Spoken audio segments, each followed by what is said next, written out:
अस्सलाम वालेकुम। ईद मुबारक एवरीवन। कैसे हैं आप सब? मुझे उम्मीद है आप सब ठीक होंगे, खुश होंगे और बहुत अच्छी लाइफ गुजार रहे होंगे इंशाल्लाह, और आपकी ईद भी बहुत अच्छी गुजरी होगी इंशाल्लाह।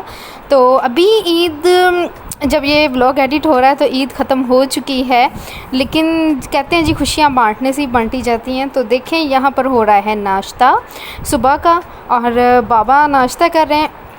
ईद की नमाज़ के बाद नान चने लेके आए और आप सबको कह रहे हैं ईद मुबारक। तो नान चने खा रहे हैं, हम लोग नीचे बैठे हुए थे, अर्श की मामा, बाबा और मैं, हम लोग कर रहे हैं नाश्ता। पहले हमने सुबह खाई हैं फेनियाँ, उसके बाद पढ़ी है हमने ईद की नमाज़, और फिर हमने की बाबा से फरमाइश उनकी दोनों बेटियों ने कि हमें खाना है जी नान चने। तो फिर आप ही ने नान चने कहा तो फ़ौरन आ गए, क्योंकि वो बड़ी हैं और बाबा मुझसे ज़्यादा उनसे प्यार करते हैं, उनकी बात जल्दी मानते हैं। तो फ़ौरन से बाबा नान चने लेके आए और अभी हम लोग कर रहे थे नाश्ता। तो आप सब ने क्या नाश्ता किया है ईद के दिन, और कैसा रहा आप लोगों का दिन?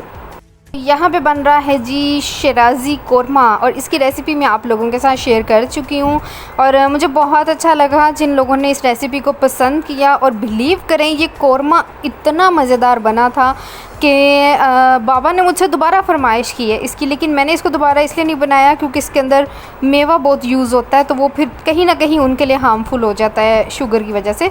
तो इंशाल्लाह 1-2 दिन में उनको मैं बना के खिलाऊँगी दोबारा से। उन्हें बहुत ज़्यादा पसंद आया।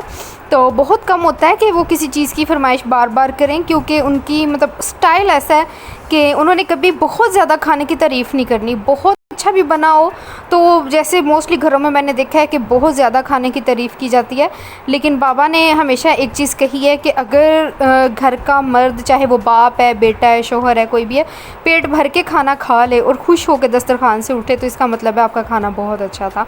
तारीफ़ भी करते हैं लेकिन बहुत ज़्यादा वावेला मचा के नहीं करते। तो उन्हें बहुत पसंद आया था ये ना, और मज़े का भी बहुत बना था, और बहुत कम इसने टाइम लिया। दावतों में आप लोग इसको ज़रूर बनाएं, ज़रूर इंजॉय करें, बहुत मज़े का लगेगा। और आपके मेहमान आपसे इसकी रेसिपी पूछे बगैर तो बिल्कुल भी जाने वाले नहीं हैं। तो ये मैं आपको ट्रस्ट से कह सकती हूँ, आपने इसको ज़रूर ट्राई करना है। तो अभी मैं बना रही थी शामी कबाब। शामी कबाब जो है मैंने अभी कोरमा हो गया हमारा रेडी। तो शामी जो है वो मैंने एक दिन पहले ही, जिस दिन चांद रात थी उसी दिन मैंने जो है वो सारा उसका मिक्सचर बना के रख लिया। चिकन के कबाब बन रहे हैं ये। तो मैंने दाल, चने की दाल और चिकन जो है 1/2 kg दाल थी, और इसके अंदर जो सा 1 kg चिकन था, और उसको मैंने जो सा स्टीम लगा ली थी कुकर के अंदर ना। प्याज, अदरक, लहसुन, नमक, मिर्च, हल्दी, गरम मसाला पाउडर, ज़ीरा पाउडर, धनिया पाउडर, और इसके अंदर साबुत ज़ीरा, दालचीनी का एक टुकड़ा लाजमी आपने इसमें डालना है, मोटी इलायची, और उसके साथ आप थोड़ी सी इसमें अजवाइन डाल लें। लेकिन ये है कि मोटी इलायची और दालचीनी आप बाद में निकाल दें, और फिर इसको आप पीस लें। बेशक आप चॉपर में, या बेशक आपने इसको उसमें सिलबट्टे पे पीसना है, कुंडी डंडे में, तो वैसे कर लें। तो बहुत ही मज़ेदार आपके शामी तैयार होंगे। तो भी मैं शामी जो है तैयार कर लूँगी, फिर इनको हम फ्राई करेंगे और फिर करेंगे हम अपना लंच। जी फ्राइंग का काम हो रहा है, और काम बहुत ज़्यादा जो है वो एक साथ छेड़ लिए गए हैं। मैंने बहुत सारे काम एक साथ शुरू कर दिए हैं, और गर्मी बहुत ज़्यादा थी, बहुत ही ज़्यादा जो है ना मौसम गर्म था। सुबह उठे हैं सब माशाल्लाह, तैयार हुए हैं।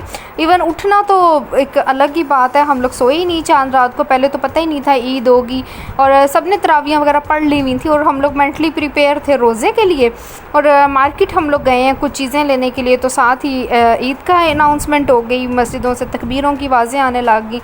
तो बस फिर भागम भाग में कुछ चीज़ें लेने वाली थी, वो ली हमने। उसके बाद कुछ काम थे, बाबा के कपड़े टेलर से आए रात के, मेरे ख्याल में 1 बजे मैंने उनके कपड़े जो टेलर से आए हैं उनको वॉश किया है। फिर उसके बाद मैंने उनको ड्राई किया है और प्रेस किए हैं, ताकि उस टाइम ये था हमारे जहन में, ये था कि संडे का डे है तो संडे को फिर ये कि नेक्स्ट धोबी से हम प्रेस करवा लेंगे। लेकिन खैर कुछ भी नहीं हुआ, जो अल्लाह को मंजूर जैसे ही हुआ। ईद अल्हम्दुलिल्लाह बहुत अच्छी रही, बहुत अच्छी गुजर गई।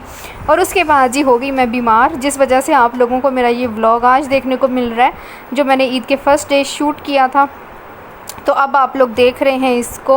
और काफ़ी ज़्यादा तबीयत ख़राब रही मेरी, शायद रोज़े थे, रोज़ों के बाद रूटीन चेंज हुई है, तो उसकी वजह से बहुत ज़्यादा स्टमक इन्फेक्शन और बुरा हाल। तो आज अल्हम्दुलिल्लाह काफ़ी बेहतर हूँ, तो मैंने सोचा आप लोगों के साथ इसको शेयर कर लूँ। तो ये देखिए लुक हमारे कौरमे की इतना मज़े का है कि मैं अब जो वीडियो एडिट कर रही थी ना, तो मेरा दिल है कि मैं उठ के ना इसको बना लूँ, लेकिन नहीं बनाऊँगी इंशाल्लाह एक आधे दिन में, क्योंकि बहुत ज़्यादा चिकन मटन और बीफ खा खा के हम भी थक गए हैं। ईद के 3 दिनों में बहुत खाया है। तो अभी हम लोग आ गए हैं नीचे वाले घर में और यहाँ पे चल रहा है खाने का दोरहा सेशन चल रहा है खाने का। तो बस इसी तरह ईद जो है मिलजुल के एक साथ खुशियाँ बांट के गुजारने का ही नाम है। तो आप लोग भी अपने फैमिली के साथ, अपने दोस्तों के साथ बहुत बहुत अच्छे तरीके से ईद गुजारे। खैर अब तो गुजर चुकी है, इंशाल्लाह बड़ी ईद आने वाली है, अब उसकी तैयारियाँ करें। तो यहाँ पर दे रहे बाबा बच्चों को ईदी। तो इसके बाद हम लोग काफ़ी देर तक सोए, बहुत देर तक हम लोग सोए, क्योंकि पूरी रात हम जागते रहे थे और फिर हम लोग सो गए। तो आप लोगों की ईद कैसी गुजरी ज़रूर शेयर कीजिएगा और दुआ कीजिएगा अल्लाह पाक हमें ईदें देखनी, खुशियाँ मनानी नसीब करे। आमीन सुम्मा आमीन। खुदा हाफिज़।